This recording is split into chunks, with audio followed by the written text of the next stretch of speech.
बिस्मिल्लाहिर्रहमानिर्रहीम, अस्सलाम वालेकुम। नूरुल आपकी खिदमत में हाजिर है। इमरान खान की किस्मत का फैसला, एक बड़ा फैसला कल आ रहा है, लेकिन उससे पहले वो किस हाल में हैं और उस फैसले का क्या नतीजा निकलेगा। क्या वो अपने घर चले जाएंगे बनी गाला, जमान पार्क, बुशरा बीबी के साथ, अपने दोस्तों के साथ, और फिर से वीलॉग करने शुरू कर देंगे, या हालात नहीं बदलने, सिर्फ केस बदलना है। तो कल का दिन बड़ा अहम होगा। क्या क्या होने जा रहा है वो तो मैं आपके साथ डिस्कस करूंगा ही, लेकिन उन्होंने साइफर गुम होने का फिर बता दिया है। बार बार अपनी ही चीजों में फंस जाते हैं, और उनके दोस्त बता रहे हैं कि जनरल बाजवा और जनरल फैज उन्हें क्या गारंटियां दे रहे थे, जो ना मानकर इमरान खान ने नुकसान उठाया है। वैसे तो वो ये भी बता रहे हैं कि उनके जो ढेर सारे केसेस हैं, और खासतौर पे बड़े जो 4-5 केसेस हैं, उनमें से कौन सा केस इमरान खान के गले का फंदा बनेगा। और जनाब, खाली वो कहते हैं ना, सिर्फ और सिर्फ पार्टी बदलने से जान नहीं छूटेगी। कुछ लोग हैं ना, पार्टी बदल ली है लेकिन उनका मूड वैसे का वैसा है, अभी भी नखरे चल रहे हैं। फंक्शन हो तो मुंह छुपा के बैठे होते हैं, बातें उसी तरह से बना रहे होते हैं, घर वालों के जरिए माफियाँ मांगी जा रही हैं, लेकिन उनका दिल अभी भी इमरान खान के साथ धड़क रहा है। तो दिल धड़क रहा है तो फिर धड़कन की आवाज़ भी आएगी, और आवाज़ दूसरों तक भी जा रही है, और उन्होंने बात नहीं माननी, परेशानियां बढ़ती जानी है। तो पीटीआई के कुछ लोगों के खिलाफ मजीद मुकदमात बन गए हैं, और मुल्क की सलामती के हवाले से इदारों के खिलाफ हर्जा सराई, इन सारी चक्रों में पीटीआई के कुछ और लोगों के खिलाफ केसेस बन गए हैं।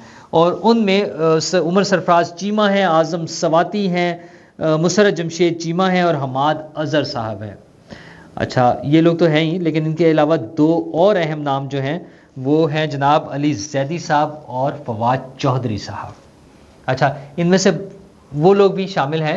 वैसे तो कुछ भागे हुए हैं, कुछ जेल में हैं, ये सारी चीज़ें अपनी जगह है, लेकिन कुछ ऐसे नाम भी हैं जिन्होंने बज़ाहिर पार्टी से लाताल्लुकी का ऐलान कर दिया था, पार्टी छोड़ने का ऐलान कर दिया ना। मुसरत जमशेद चीमा हैं, अली जैदी हैं, फवाद चौधरी हैं, लेकिन उनके दिल अभी भी खान के साथ धड़कते हैं, और वो अभी भी वही उम्मीदें लगाए बैठे हैं कि खान आएगा, फौज में बगावत होगी, सब कुछ उलट जाएगा, और ये सब लोग अंदर होंगे। और कौन कौन होंगे, मैं तो उन सब के नाम भी नहीं ले सकता जिनको ये लोग अंदर कराना चाहते हैं। तो उनको करा के दोबारा खान को इक़्तिदार में लाना चाह रहे हैं, लेकिन मुश्किल हो गया है।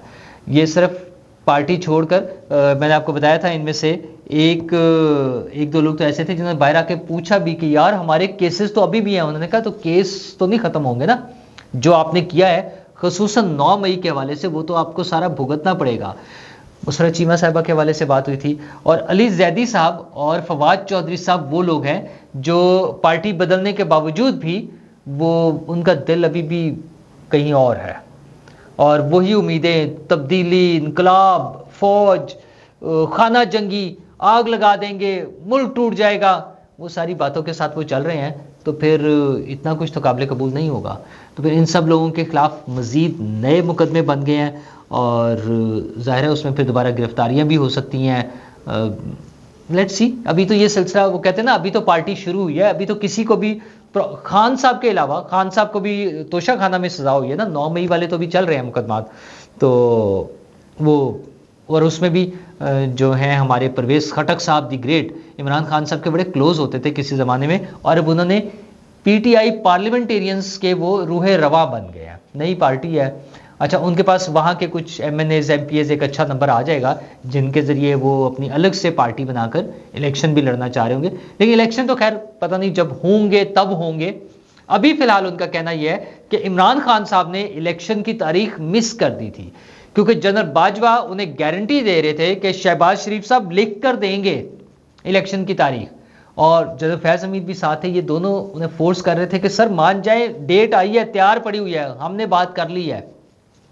फिर वही बातें वहीं आ जाती हैं कि जनरल बाजवा और जनरल फैज़ हमीद क्यों ये पॉलिटिक्स कर रहे थे, वो तारीखें क्यों ले रहे थे, उनका क्या मसला था। मसला सीधा सा था, बाजवा साहब को एक्सटेंशन चाहिए थी, वो अपना टाइम और गुजारना चाहते थे, और उनके बाद फैज़ हमीद साहब ने आगे आना था, उन्होंने आर्मी चीफ बनना था। और अजीब सी गेमें थी यार, मतलब सारा इस मुल्क का बेड़ा गर्क करने में, हुकूमतें गिराने में, नई बनाने में, लोगों को इकट्ठे करने में, पार्टियों को तोड़ने में, पार्टियों को साथ मिलाने में, सारी चीज़ों के पीछे उन दो लोगों के अपने ज़ाती मकासद इन्वॉल्व थे। वो उनका मुहर्रक हर हरकत का ये था कि मुझे क्या मिलना है, बाजवा साहब ने आगे कहाँ तक चलना है और उसके बाद किसको लाना है, इन सारी चीज़ों के साथ जा रहे थे। लेकिन इमरान खान साहब धरना ख़त्म करने को तैयार नहीं थे, वो नहीं माने और फिर नून लीग वाले भी नहीं माने। उन्होंने कहा ठीक है, फिर खान साहब नहीं मानते तो हम भी नहीं मानते। और वैसे तो इस पर एक लतीफ़ा भी है, लेकिन छोड़े हम वो, सिर्फ इतना बता देता हूँ, वो थे वसीम अब्बास और सबा परवेज़, आई थिंक ये एक टीवी स्टेज ड्रामा था, उसमें उनका लतीफ़ा था कि फिर ठीक है वो नहीं मानते तो मैं भी नहीं मानता, इस तरह का लतीफ़ा था। तो वो इनके साथ हुआ। फिर शहबाज शरीफ या पीडीएम की हुकूमत या नवाज शरीफ साहब यूँ कह लें, फिर वो भी नहीं माने और वो उनका मौका गया। लेकिन परवेज़ खटक साहब का कहना यह है कि 4 बड़े केसेस जो हैं, साइफर, तोशाखाना, 9 मई और मनी लॉन्ड्रिंग, अलकादर ट्रस्ट वाला, इनमें से सबसे खतरनाक जो है 9 मई वाला है, जो इमरान खान के गले का फंदा बनेगा और उनके लिए बचना मुश्किल हो जाएगा। अच्छा, उससे पहले 9 मई से पहले उनका केस अभी जिसमें सजा हो चुकी है, जिसमें वो अंदर है, जिसमें उनका हाल बुरा है, उनका वजन कम होना शुरू हो गया, उनके बाजुओं के पट्टे कमज़ोर हो गए। वैसे मुझे इस बात की समझ नहीं आई कि ये कैसे पता चला मोहतरमा बुशरा बीबी साहब। हो सकता है इमरान खान साहब अंदर कोई पुशअप्स लगाने की कोशिश करते हों या वेट लिफ्टिंग, मुमकिन है उन्हें वेट लिफ्टिंग के लिए कुछ चीज़ें प्रोवाइड कर दी गई हों, उसकी कोशिश की, उस दौरान उन्हें पता चला उनके बाजुओं के पट्टे जो हैं वो कमज़ोर हो गए।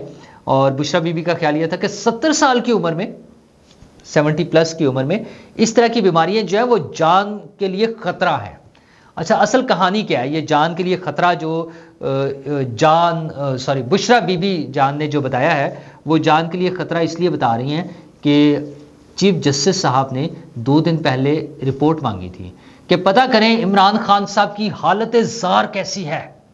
अच्छा, अब ये बनता है सुओ मोटो या सासू मोटो नहीं, सुओ मोटो, हाँ सुओ मोटो बनता है। तो सुओ मोटो से फिर उन्होंने सोचा होगा कि यार बच भी जाए, तो फिर बचने का तरीका ये है, वो जो सोशल मीडिया पे अब ये चल रही है ना बातें, तो वो मैं वो पढ़कर आपको बता रहा हूँ कि उन्होंने फिर बुशरा बीबी की तरफ से एक बयान हल्फी आ गया है कि जनाब इमरान खान साहब के हालात बड़े ख़राब हैं। अच्छा, कल को जब वहाँ पर रिपोर्ट पेश होगी अदालत में, सुप्रीम कोर्ट में, कल या परसों, कल तो हाई कोर्ट में पहले फैसला होना ना, लेकिन जब वो सुप्रीम कोर्ट में उनकी हालत ज़ार जो चीफ जस्टिस साहब के ख्याल में ऑलरेडी, मतलब देखें मंगानी रिपोर्ट है और किस चीज़ की, हालत ज़ार की। हालांकि सेशन जज ने जो रिपोर्ट दी है 15 अगस्त को, इवन वो सेटिस्फैक्ट्री थी, उसमें मजीद उनके चीज़ें बेहतर होगी ना, उनकी घर अलग, वो दीवार ऊंची कर दी, चारों सेल खाली करके बैरक पूरा इकट्ठा उनको एक बेंगलो बना के दे दिया, जो भी किया सारा कुछ उनके लिए याशी है। खाने का टाइम चेंज कर दिया है, साहब जब उठेंगे तब नाश्ता तैयार होगा, इस तरह की सहूलतें उन्हें मिल गई हैं। लेकिन चीफ जस्टिस साहब को तो फिर भी यार देखे ना, प्रेशर होता है ना, करीबी लोगों का जब प्रेशर हो ना, तो फिर यही होता है। फिर उन्होंने कहा जी हालत ज़ार बताएं इमरान खान साहब की क्या है, तो वो हालत ज़ार के साथ बुशरा बीबी का एक एफिडेविट भी आ जाएगा कि देखें जी बुशरा बीबी ने बताया, खातून खाना ने बताया कि बहुत बुरे हालात हैं, तो उसके मुताबिक फिर चीफ जस्टिस साहब ने कोई एक्शन लेना होगा। वैसे तो ख्याल ये है कि कल जो फैसले का दिन है, इमरान खान साहब का फैसला पहले ही आ जाएगा चीफ जस्टिस साहब के पास पहुंचने से पहले, चीफ जस्टिस उमर अता बंदियाल साहब के पास पहुंचने से पहले। इस्लामाबाद हाई कोर्ट ने भी जो इंडिकेशन दी है उससे लग ये रहा है कि शायद इमरान खान साहब को रिलीफ मिल जाए कल। लेकिन वो रिलीफ क्या होगा हजूर? वो रिलीफ सिर्फ ये होगा कि तोशाखाना वाला केस में उनकी जो सजा मोतली या जमानत की दरख्वास्त जो है, वो जमानत पर रिहाई वगैरह, इस तरह की कोई चीज़ें थोड़ा सा उन्हें रिलीफ मिल सकता है, लेकिन जेल से छुट्टी नहीं मिलेगी। वो बनी गाला जाके या जमान पार्क में जाके बुशरा बीबी के साथ वो चहलकदमी लॉन्स में और फिर अपना व्लॉग शुरू करके और इंटरनेशनल मीडिया को इंटरव्यूज़ देके, ये सारी चीज़ें अब नहीं होनी। इमरान खान साहब की ऑलरेडी साइफर केस में गिरफ्तारी डल चुकी है, वो 2 केसेस में अब गिरफ्तार है। एक तो तोशाखाना वाले में जो उन्हें सजा है उसके लिए गिरफ्तार है, दूसरा वो साइफर केस में भी गिरफ्तार है, उसकी भी तफ्तीश चल रही है। और मैंने आपको पहले भी बताया कि शाह महमूद कुरैशी साहब भी बस जो है ना डामाडोल है, किसी भी वक्त उनकी तरफ से कोई खबर आ सकती है, अनाउंसमेंट कि सर वो तो उन्होंने किया था। ज़रा यही बता रहे हैं ना कि अब इमरान खान साहब उन दोनों पे डालेंगे कि शाह महमूद कुरैशी ने और फैज़ हमीद ने किया था, और शाह महमूद कुरैशी साहब बता देंगे कि सर मैंने तो नहीं किया था, तो फिर इमरान खान साहब जाने और फैज़ हमीद जाने, और मुमकिन है कि दोनों इकट्ठे हो जाएं।